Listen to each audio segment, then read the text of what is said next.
Hello বন্ধুরা, সবাই কেমন আছেন? আমি আবার চলে এলাম কিছু রান্না নিয়ে। আজকে বিফ স্টেক করছি, ফ্রাইড রাইস এবং সতে ভেজিটেবল, ব্যাম্বু চিকেন। আমি ফার্স্টে বিফ স্টেকের পানিটাকে শুকিয়ে নিচ্ছি।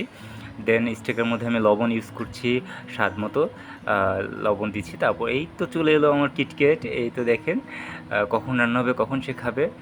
এই স্টেকের মধ্যে আমি এখন ব্ল্যাক পেপার ইউজ করছি আ 2 টিস্পুন। তারপর আমি এখানে ইউজ করছি জিঞ্জার গার্লিক পেস্ট 1 টিস্পুন করে। এরপর কিছুটা আমরা স্টেক একটু স্পাইসি পছন্দ করি। সেজন্যে আমি স্টেকে কিছুটা চিলি ফ্লেক্স ইউজ করছি। আমরা বাসায় যেহেতু নরমাল বাসায় খাবো, তো একটু স্পাইসি হলে ভালো লাগে। তো আমি এখানে 1 টিস্পুনের মতো চিলি ফ্লেক্স ইউজ করছি। নরমালে স্টেকে চিলি ফ্লেক্সটা যায় না, সল্ট পেপার দিয়ে করতে হয়।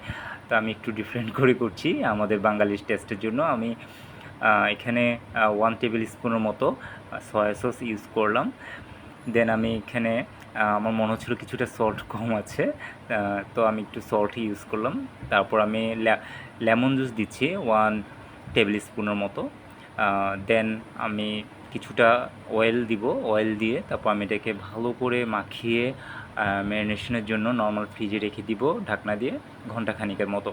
তারপর আমি চলে এলাম সতে ভেজিটেবলের জন্য। আবার প্যানের মধ্যে আমি দিয়ে দিচ্ছি বাটার, দেন দিয়ে দিলাম চপ করে রাখা গার্লিক।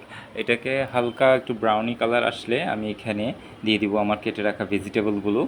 তা আমি এখানে ইউজ করেছি বেবিকর্ন, ক্যারট, মাশরুম, ক্যাপসিকাম। তো আমি এখানে 1 টিস্পুন দিয়ে দিচ্ছি ব্ল্যাক পেপার। তো আমি এটাকে টচ করব যাতে ভালো করে ব্ল্যাক পেপারগুলো ভেজিটেবলের গায়ে গায়ে লেগে যায়। তো টচ করছি আমি, দেখা যাক। সতে ভেজিটেবল ইজি। তো যেগুলো একটু শক্ত ভেজিটেবল থাকে, যেগুলো সিদ্ধ হতে সময় লাগে, সেগুলোকে ফার্স্টে 50% বা 80% মতো একটু সিদ্ধ করে নিলে হয়। মাশরুম, ক্যাপসিকাম এগুলো সিদ্ধ করা লাগে না। আমি এখানে ক্যারট আর বেবিকর্নটা একটু করে ব্লেন্সিং করে নিয়েছি। দেন আমি এখানে কিছুটা সল্ট দিলাম তার স্বাদ মতো। আমার রান্না অলমোস্ট সতে ভেজিটেবল অলমোস্ট হয়ে গেছে। তো আমি এখানে কিছুটা সিসিমি সিডস ইউজ করেছি যাতে দেখতে সুন্দর লাগে গার্নিশের জন্য। দেন আমি এই হলো আমার সতে ভেজিটেবলের ফাইনাল লুক। এখন আমি চলে এলাম ব্যাম্বু চিকেনে। আমি ব্যাম্বুটা কেটে নিচ্ছি। অ্যাকচুয়ালি ঢাকাতে ব্যাম্বুটা এইভাবে ইজিলি পাওয়া যায় না, তো আমি ক্যানটা ইউজ করছি। ব্যাম্বুটা আমাদের পাহাড়ি উপজাতিদের, বিশেষ করে চাকমাদের খুবই পছন্দের খাবার। এটা রাঙামাটিতে খুব অ্যাভেলেবল, খাগড়াছড়ি রাঙামাটি। তো আমি এখন ভেজিটেবলগুলো কেটে নিচ্ছি। ভেজিটেবল কাটার পর আমি একটা প্যানের মধ্যে আমি এখানে কিছুটা অয়েল দিয়ে দিচ্ছি। তারপর গার্লিক চপ করে রাখা গার্লিক দিচ্ছি। তারপর হচ্ছে জিঞ্জার পেস্ট দিলাম 1 টিস্পুন। এটাকে ভালো করে নাড়াচাড়া করে আমি এখানে দিয়ে দিচ্ছি ভেজিটেবলগুলো। আমি ভেজিটেবল এখানে ইউজ করেছি ব্যাম্বু, তারপর ইউজ করেছি ক্যারট, ক্যাপসিকাম, অনিয়ন, আর চিকেন দিয়েছি মাস্ট। চিকেনটা আমি একটু আগে হালকা একটু সতে করে নিয়েছিলাম, এটা ভিডিও করা হয়নি। তারপর আমি এখানে দিয়ে দিচ্ছি ব্ল্যাক পেপার, টেস্ট অনুযায়ী সল্ট, তারপর দিয়ে দিচ্ছি এখানে চিলি ফ্লেক্স স্বাদ মতো, যে যেমন ঝাল পছন্দ করেন। তারপর আমি এখানে ইউজ করব সয়া সস। দেন আমি এটাকে ভালো করে মিক্স করে এটাকে একটু ভুনা ভুনা করে নেব, রান্নাটা যাতে কিছুটা হয়ে আসে। তারপর আমি এখানে পরিমাণ মতো পানি ইউজ করব। দেন 2 টিস্পুনের মতো কর্নফ্লাওয়ার। যখন আমার রান্নাটা মানে অলমোস্ট হয়ে যাবে, তখন 2 স্পুনের মতো কর্নফ্লাওয়ার দিয়ে আমি রান্নাটা শেষ করব। এখন আমি এটাকে মাখিয়ে নিচ্ছি। এভাবে রান্না করে দেখবেন ব্যাম্বু চিকেন অনেক ভালো লাগে। আমি এখানে আবার কিছুটা টমেটো পিউরি ইউজ করেছিলাম, ভুলে গেছি বলতে। তো এখানে টমেটো পিউরিটা দিলে একটু টেস্টটা একটু ভালো আসে। এই হচ্ছে আমার ব্যাম্বু চিকেন। দেখেন লুকসটা সেই এসেছে। অবশ্যই আপনারা ট্রাই করবেন। এখন আমি চলে এসেছি fried rice, egg fried rice করছি আজকে।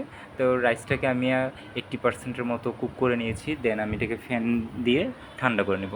প্যানের মধ্যে দিয়ে দিচ্ছি বাটার, দেন দিয়ে দিচ্ছি গার্লিক, চপ করে রাখা গার্লিক দিয়ে দিচ্ছি। দেন আমি ফার্স্টে আবার দুটা এগকে স্ক্রাম্বল করে নিয়েছি। দেন আমি এখানে গার্লিকের সাথে ইউজ করছি অনিয়ন। অনিয়নটা একটু হালকা ভাজা হয়ে আসলে আমি এখানে দিয়ে দিচ্ছি স্ক্রাম্বল করে রাখা ডিমটা। ডিমে মাস্ট আমি একটু সল্ট ইউজ করেছিলাম। তারপর আমি আস্তে আস্তে দিয়ে দিব ভেজিটেবলস। আমি এখানে কিছুটা ক্যারট কুচি করে রেখেছি, ক্যাপসিকাম কুচি করে রেখেছি, সেটা ইউজ করছি। তো এরপর আমি এখানে স্পাইসেস ইউজ করব।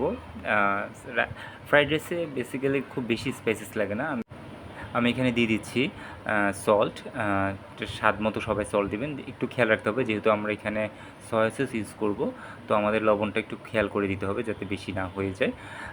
আমি এখানে 2 টিস্পুনের মতো লবণ দিয়েছি যেহেতু আমার ফ্রাইড রাইসটা একটু বেশি পরিমাণ করেছি আমি। তারপর আমি দিয়ে দিচ্ছি ব্ল্যাক পেপার 2 স্পুন। ব্ল্যাক পেপারটা ক্রাশ করে দিলে বেটার হয়। আমার ক্রাশ করা ছিল না, আমি পাউডার ছিল, আমি পাউডারটা ইউজ করছি।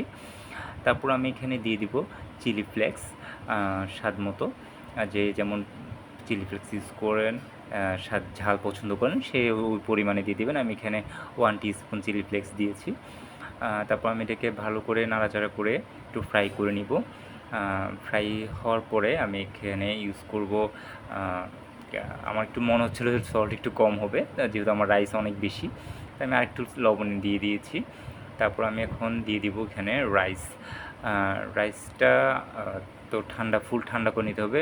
সবচেয়ে বেশি বেটার হয় ঠান্ডা হওয়ার পর একটু ফ্রিজে রাখলে, তো রাইসটা খুব সুন্দর থাকে, ঝরঝরে থাকে। তো রাইসটাকে আমি এখন ভালো করে মিক্স করে নেব। মিক্স করতে করতে আমি এখানে ইউজ করব সয়া সস।